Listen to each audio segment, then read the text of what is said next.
Welcome, everybody. Thank you so much for joining us tonight. A beautiful night in Minnesota, at least. I'm really excited to have Will tell his wonderful story. Will is the operations director of Footprint Project. He and I have been talking for years about all the things that could be done like this, and by golly, he went out and did it. And he's got a fantastic story to tell about what he's created and everything. So with that, Will, would you start out? All right. Thank you.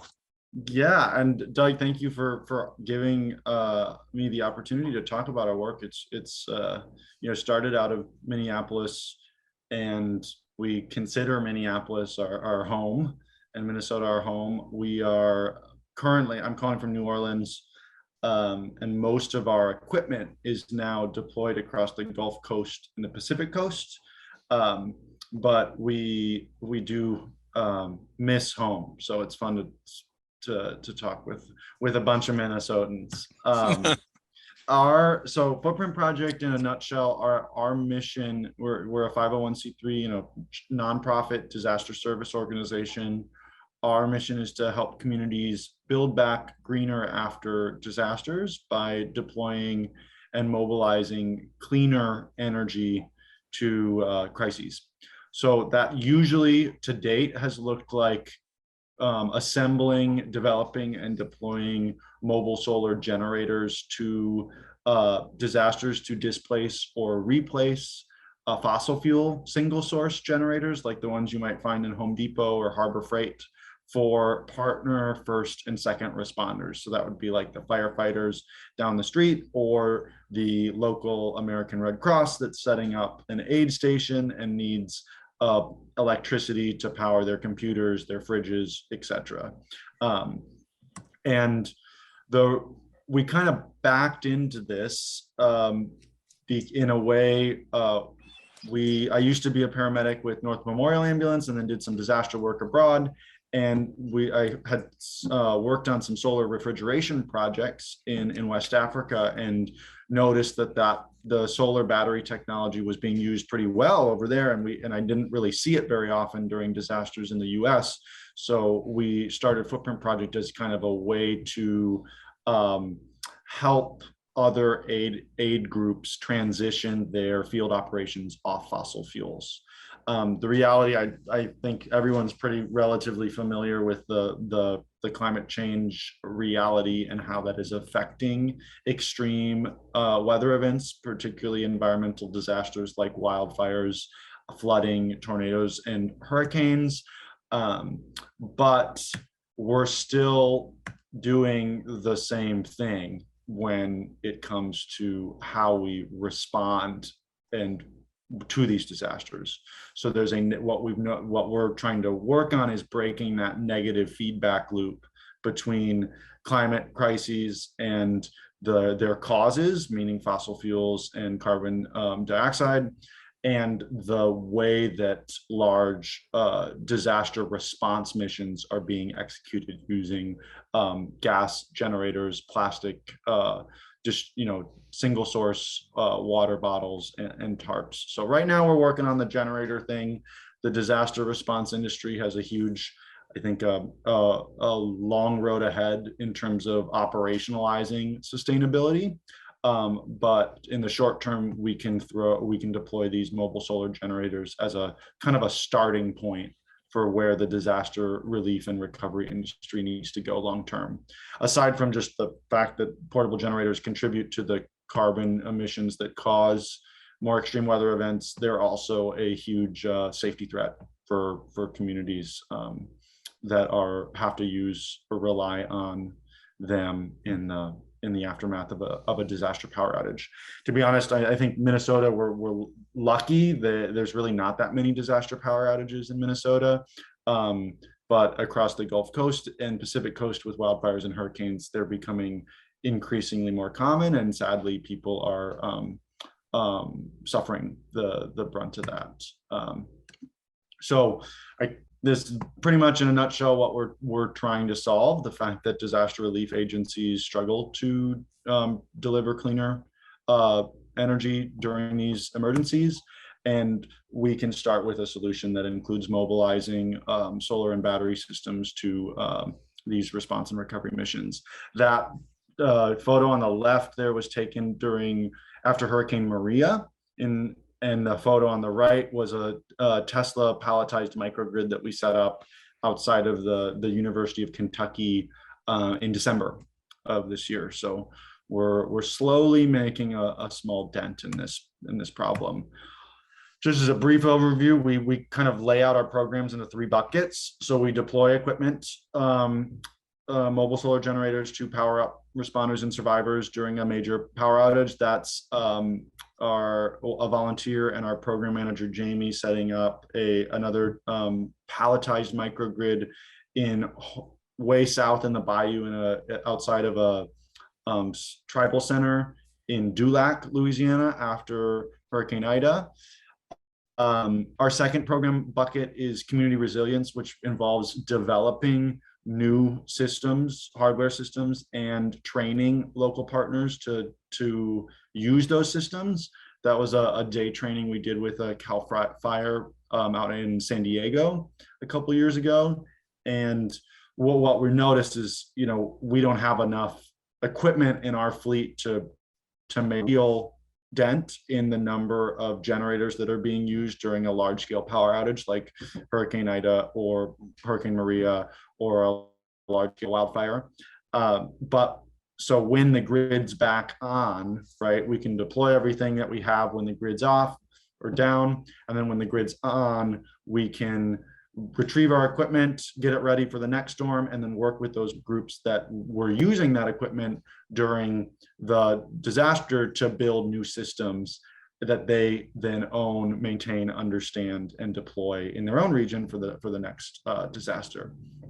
So in a brief side note, the solar company IPS Solar Minneapolis is working on with a small project with them where they're assembling 3 solar generators that they're going to drive down to Louisiana in July, and we're going to distribute them as permanent donations to 3 sites that we deployed equipment to when the power was out after Hurricane Ida. So it's a kind of a fun way of coming back to sites that we were able to power up during an emergency and then leave something permanent with them that they can use during the next outage, particularly in these climate vulnerable regions like the Gulf Coast and the Pacific Coast. And then our third program bucket that kind of feeds into the first 2 is we incorporating solar waste or second life solar equipment to reduce the landfill waste stream of the solar and battery industry. It's cleaner. We like to say it's cleaner energy, but it's not clean, right? There's still lots of challenges with recycling and repurposing, not just solar panels, but also and in particular lithium-ion batteries as they become the dominant form of transportation. So we're trying to figure out ways how to use this equipment to assemble new generators that then can be deployed to disasters. It's still, I would say, a relatively challenging piece of our work, simply because it requires us to redesign mobile solar generators based on a specific batch of repurposed inverters or repurposed panels or repurposed batteries. So that's we're still trying to get our feet under ourselves for that. But anytime we can use second life solar electric components to keep them out of the landfills, it's like a triple win for us. Just a quick overview of our major responses to date. This is going backwards in time. Hurricane Ida was by far our biggest disaster, wherein we just had more equipment to deploy than ever before, had more people involved, and the earlier ones, I'm happy to talk about any of them if there's a specific question, but many of these earlier ones, like the Texas ice storms or the Tennessee tornado were really just like one volunteer or two people deploying a couple solar generators to a fire station or to a relief site and providing power for Wi-Fi, cell phones, a small fridge, that type of stuff. During Hurricane Ida, we supported 20 sites with different mobile microgrids, ranging from palletized Tesla systems to solar trailers to portable solar generators. So that was a kind of eye-opening experience for us. We were a little overwhelmed, let's say, with the scale of that one. The energy nerds love when we can talk about the impact in energy. I think this is the kind of where we've started. We're trying to get better at reporting on the more holistic impacts of our work. How many people are charging their phones at a certain site? How many firefighters or medical first responders are using our equipment during a disaster? And then what is that ripple effect, right? If those first responders no longer have to search for gas or spend money on diesel or fossil fuels when they're doing everything else that they need to be doing during a disaster. But so these are kind of our impact numbers that we have, and we're trying to get a little more understanding of what the energy numbers mean for, quantitative stuff means versus the qualitative stuff. But in terms of our highlights, I guess this is a video that was taken. We're so grateful for y'all with the solar panels. We're able to use. Can you guys hear this? So many different ways. Yes. Okay. We're gutting out the church. The people were charging all of their electrical tools that they had that needed to be charged. Something that we didn't really think we were going to need, right? But once we got it here, we realized how invaluable it was to us and how much it truly. Yeah, we just kind of cut that in. That palletized ground mount system was a Tesla thing that was sent to us, and then this trailer here we built with some Schneider Electric volunteers last fall. And so we get that a lot, where the site leader or the person that's distributing aid at the site, or the fire, the first or second responder there, kind of is like, well, yeah, sure, set this thing up. We could totally use electricity. And then once it's set up, they're like, oh, wow, this is totally game changing, because I no longer have to, send one of my core volunteers out to get gas every day. They can do something else, and we're not spending any money on driving to get gas. And it's just, if the system is appropriately sized for what they're plugging in, right, and it's working well for them, it can be a really real significant win for our local disaster partners. So that solar trailer on the lower left was deployed all the way down south in the bayou after Hurricane Ida to the Pointe-au-Chien Indian tribe. It was that metal building structure there was one of the only buildings left standing in and kind of usable in that community.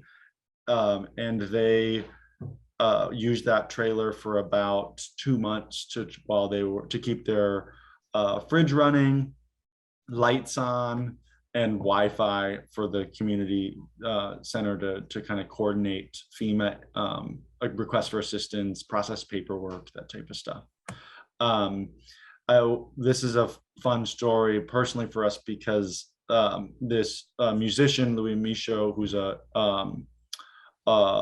Cajun musician, we got connected to him right after Hurricane Ida as well. And he basically had this trailer that he was dragging or pulling around the bayou to play music for folks after Ida. And we put solar panels on it, and they were able to kind of bring that trailer around the community and play off of this little mobile solar stage.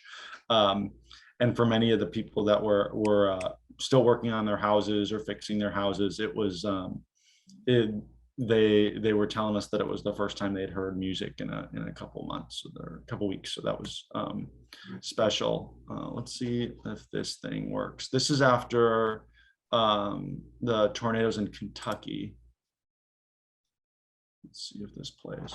Just a few days ago, we were hit by an EF4 tornado.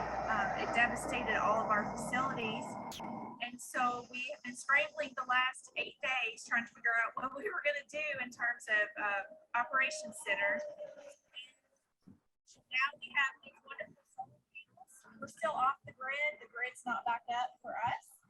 So this has enabled us to get back up and operational, updates so much more quickly. So about 5 days quicker than we should have. So it's wonderful to be a part of this project and be able to do demonstration outreach even in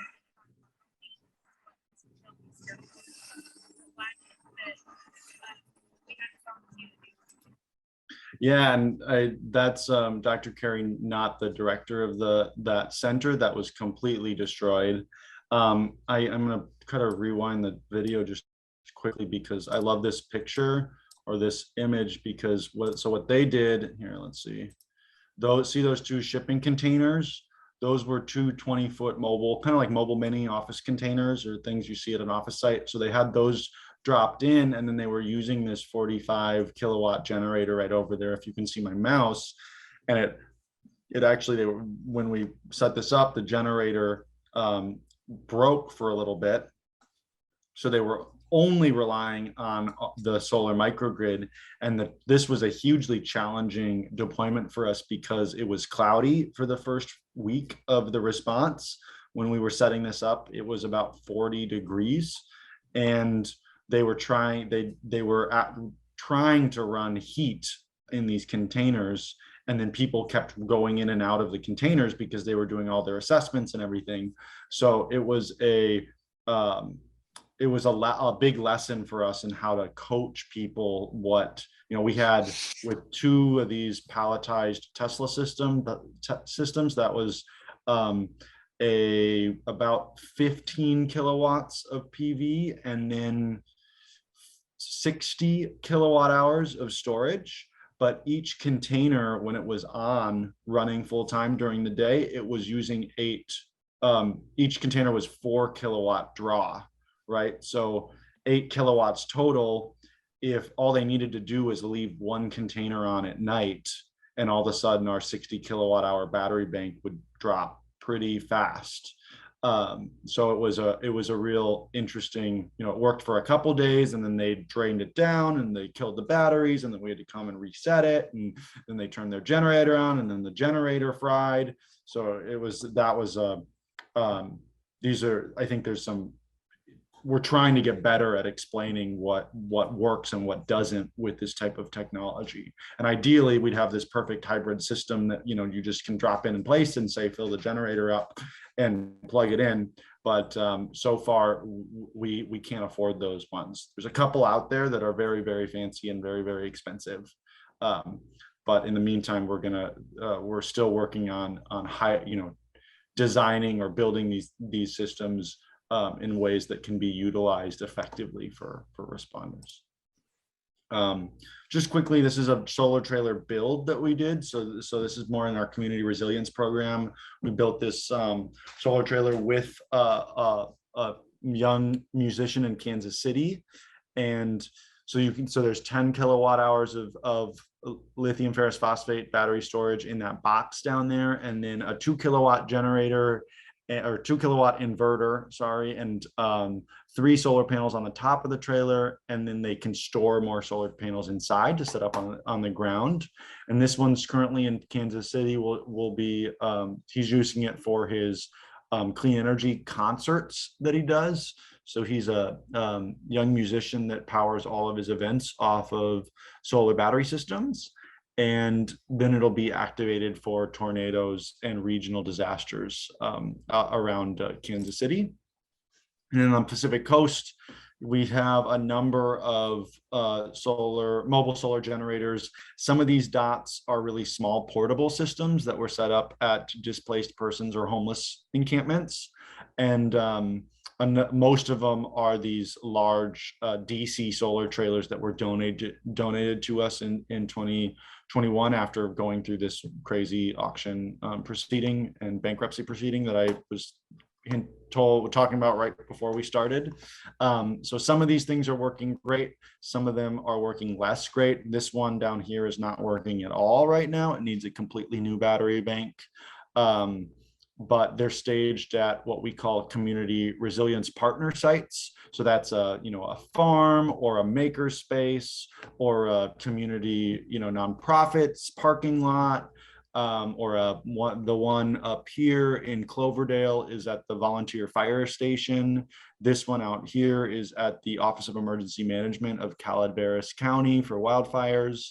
So we kind of receive this equipment, throw it out to partner responders, and then try to keep them happy.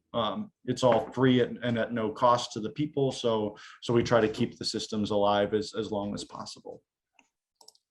At the end of the day, they usually drain them at least once or twice and learn what a kilowatt hour truly means. In 2022, we're really focusing on building more systems. This is on the left here is we're building a number of solar trailers at a community nonprofit in New Orleans, and then training folks on what a kilowatt hour means, how to not shock yourself on a 24-volt battery, and what to plug in during an outage. So this lady it had her home destroyed after Ida, and this solar portable solar generator was donated to her by another nonprofit that we work with, and she was using it the first time for the first couple of days, using it for her hair dryer, and after draining the battery a couple of times, she's now knows not to use your triage your power a little bit if needed. And then we're preparing for a number of future disasters. And then the first two disasters that we have responded to this year we've spun up for us a major response to the conflict in Ukraine, but for I guess larger groups, it would be relatively small, but we've sent a number of LED surgical lights and solar lanterns to partners in Lviv, which is a city in the west, which was affected by or hit with missiles on Tuesday. And then we have 24 portable solar generators that are being shipped to the hospitals that have received the LED surgical and medical lighting systems that we sent 2 weeks ago. So these systems are en route right now. We also bought 2 solar trailers from a company in Germany, and those were just arrived last weekend in the capital of Chisinau in Moldova. And these ones are cool. They were built by this company Sunstream, and they will have this light tower on them, and they'll be set up at the border checkpoints between Moldova and Ukraine.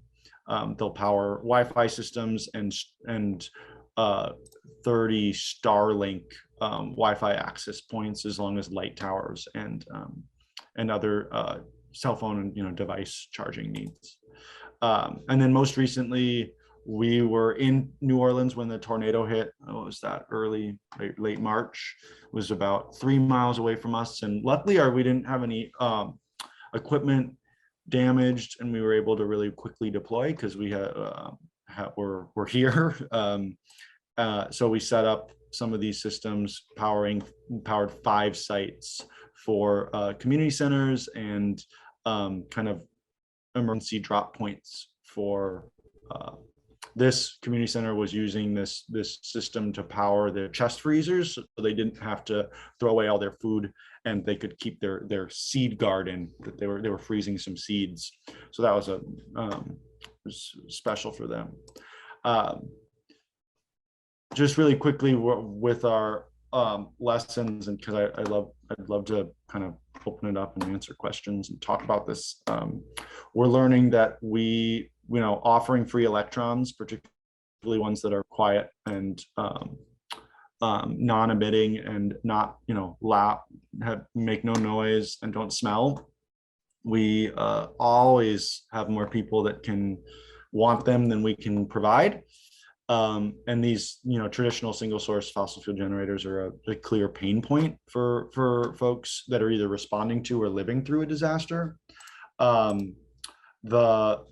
also that, solar generators are only truly as effective as the people deploying them, particularly since not many people know what a solar generator is, and not many people know what a kilowatt hour is. So there's a lot of education and awareness that we are trying to really do work on this year ahead of future storms. And it's the least sexy part of the work, but preparedness is always better than response, right? So for us, this means we're building equipment right now, because if we get, if the next major disaster in the US hits tomorrow, and we can send out what we have, but the money that we, people like to donate after a disaster when it's in the news. And the challenge with that cycle is that you can't, if we have to buy a solar trailer for the next disaster, it's just there's not solar trailers or solar generators just on the shelf at Home Depot or Lowe's yet. There are some in Harbor Freight, but they're very, very small. So yeah, we're building our team. We're and assemble these systems before the next disaster, and then we're training partner emergency responders to plug in.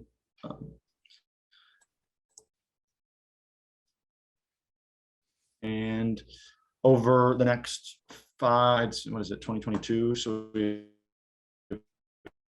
8 years until 2030. New infrastructure that can truly power the scale of disaster response that's going to be needed over the next 10 to 20 years. So that's what we're working on long term, and really thinking through and working on different ways of building community resilience. Many response groups deploy equipment and then send it back once they're kind of done with the disaster. And we're really trying to rethink that model and deploy equipment into a disaster. And then once the grid comes on, leave it in that community and mobilize it for community events and other, fossil fuel generator abatement, but before the next disaster.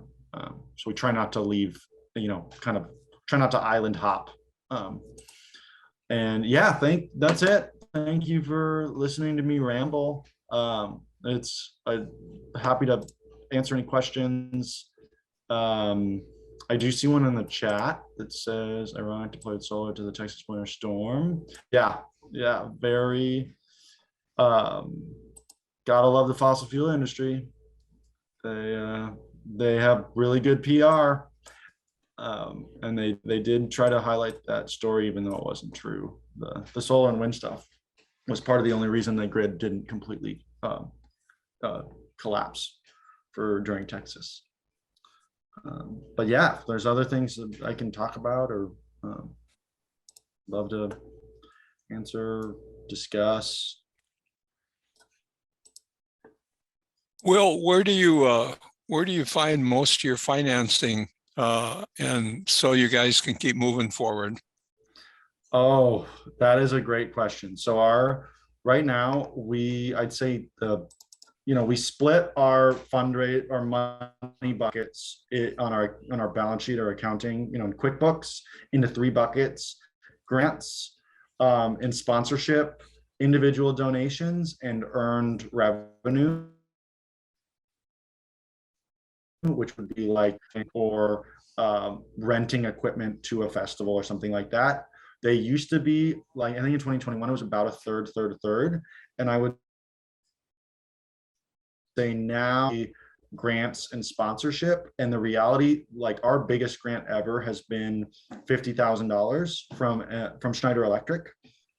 And they donated that last April.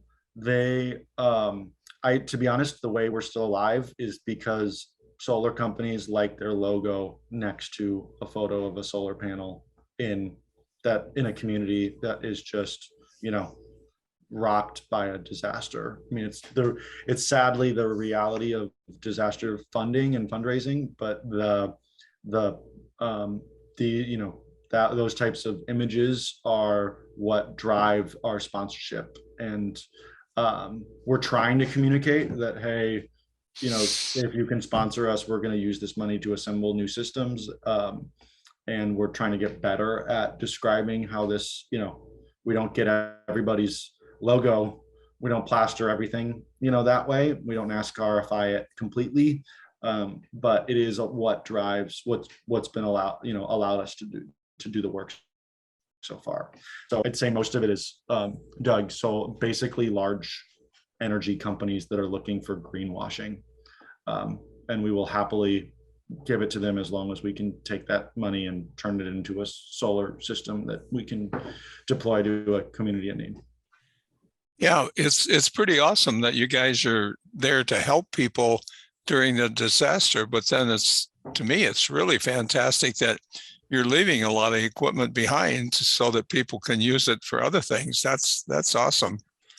I think it's really it's something that we really wanted to build sooner, but COVID really kind of screwed our plan up a little bit. We were renting equipment to festivals, and then our whole idea was, all right, we'll build some systems, we'll deploy it to disasters, and then we'll rent that equipment to live events in a region between those disasters. And COVID kind of ruined the live event stuff for a couple of years. But the goal in the future, starting now, basically, we have a contract with Bonnaroo, a large festival in Tennessee. And this year that we're hoping won't get flooded out. Last year it was flooded out due to Hurricane Ida, which was why we were in Tennessee. Just completely ironic. But yeah, we're trying to bring that earned revenue portion of our fund, our financing or our revenue streams back, because the more we can be using, it gets the equipment out the door, so it's not sitting there, right? It's not like we have this vehicle to grid, or none of these systems can be supporting the grid and earning money from a kilowatt hour, per kilowatt basis yet. We're hoping to pilot that soon, but a lot of it's just sitting there when it's not being deployed.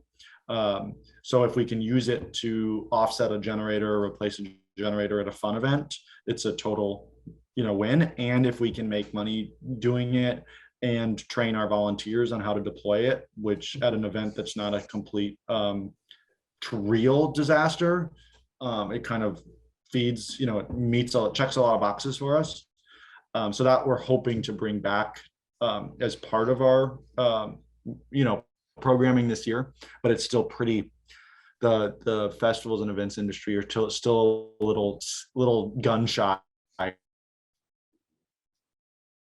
from the last years. They're not really, ready to take really big risks and power big stages or something like that with a solar thing. They're just trying to survive. One other quick question that I've got is, have you guys tested any of the flexible rollout solar on the ground kind of systems? Yeah, so we haven't tested the rolly ones, like remember there was this company out of Britain that sadly I think went bankrupt, but they had this big trailer thing that they stuck it into the ground and pulled it through a field. And those, we've tested flexible and thin, glassless panels, and we love those. They're just more expensive, and there's not many, to be honest, that we get donated. Sometimes we can buy them, but most of the time it's the vast majority of our solar panels that we come across are donated Second Life, 250 watt, standard 60 cell or 72 cell modules. And that is a total, to be honest, pain to move around. They're super heavy. Every time we move them, if you pancake stack them on a pallet, like for this photo behind us here, that was 45 solar panels. So each panel weighs 50 pounds. I mean, it's a lot of work. It's like a lot of care, you know, or a lot of lifting. And so we're trying to get away from them, but the reality is that all of these were donated from companies that were pulling them off large arrays, and that is not going anywhere. So the vast majority of our solar donations are coming from these big megawatt fields that, you know, are trying to get a little greenwashing and not have to pay to recycle them because they can donate them to a nonprofit. Or their other option is to landfill them. And they don't, you know, they're trying not to do that. The problem with the glass ones is that they're heavy, and I see Pete's question that says, are hardened arrays generally of low voltage with lots of panels in parallel? These ones, this Tesla microgrid, I'm just going to finish the question. So a stray bullet doesn't kill the output of the whole array. This system that was behind us is 10, so 3 strings of 10 in series. So that is a high voltage 3-string system, which is also, I think, of note, something that we're really trying to take seriously, because we are literally setting these things up with volunteers, and it's a high voltage DC system that's on the ground behind us. And that's, you know, it was checked by a local solar company, but, you know, we require the site that's host that we deploy it to sign a liability waiver, and we're covering our bases, but it's still a lot of this is real electricity that we're playing with. So most of them, these larger systems are usually higher voltage systems, and then the small ones are usually 24, you know, a couple of panels in series. So like 1 to 2 panels in series and then paralleling them. So those are relatively easier and smaller. But yeah, and for example, these bigger systems, you shade one of those panels and you lose, you know, 3 kilowatts of power. That I kind of like rambled off your question, Doug, but then I got to Pete's question, so I tried. Yeah, no, that's fine. Any other questions from anybody?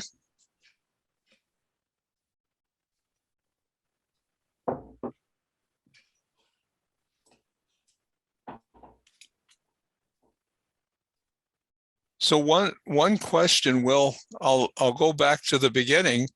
One question is, can you share with people how you really got into this? I mean, jumping from being a paramedic to this was a bit of a jump. Yeah, happy to. It really came out of I had worked. So I was working as a paramedic in, right out of college, and I knew I wanted to do disaster response stuff, and so I eventually got a job with a large aid group called International Corps. They're fantastic, but they are massive, and they do work all over the world, in some of the toughest places. And they're deep in Ukraine right now, all of that stuff. And I was working as a program manager during the Ebola outbreak, and the grant that I was brought in to manage had a bunch of money slated to buy generators, regular fossil fuel generators. And then the original plan was buy 5 generators, deploy them out to install them in 5 different rural health clinics in the middle of nowhere in rural Guinea, which is, one of the poorest countries on the planet. And then the plan was to pay, then we were supposed to pay those clinics money that they were then supposed to buy gas with to fill the generator, to power the fridge, that the fridge was going to store blood samples, that then we were going to train the clinicians to take the blood samples, store them in the fridge, and then send them on a motorbike to the capital where they were going to test them for Ebola and other infectious diseases like meningitis and stuff. And then we're going to text them the results all the way out into this little rural lab clinic. And the whole thing was going to be like $350,000. CDC had funded it, and I was supposed to like do, hire people and make it work. And I was looking through the grant, and I had heard about solar refrigeration, and just on the side, I was like, I had read about that there's these solar refrigerators out there, and it seemed like it was a really hard thing. It was already seemed like a really hard program to run, but also the gas thing just seemed like if there's the solar thing, maybe that'll work, and then it'll take something off my plate. Then I won't have to worry about fraud or people trying to steal the money while we were trying to get it to the clinic, and it just seemed like it could be easier. So I asked our logistics officer to go see if there was any solar refrigerators out in Conakry, in the capital of Guinea, or if these things are like really hard to find and we would have to ship them in and it would take 3 months, and it was just like, no, we're not going to do it.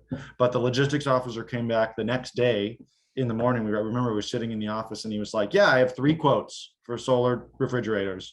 They can install them in 2 weeks, and here's one that costs like, $5,000 per unit. Here's one that was like 6,000, and one that was like 7 or something like that. And the budget, it was like, the generators were going to be like $3,000 to buy, and then the gas was going to be $500 a month or $300 a month or something. And it was just like, how is this not like, we're just going to do this then? This is it's a little more expensive, but way easier, and they're warranted for 2-3 years. And our grant only went for 1 year, so it was like a total no-brainer. So we did it. I ended up burning out on the program afterwards, and I came back to Minnesota and was working and did some other disasters here, and I just never seen any solar. There's just none of this stuff happening in the domestic U.S. And so we just started it, tinkering with off-grid.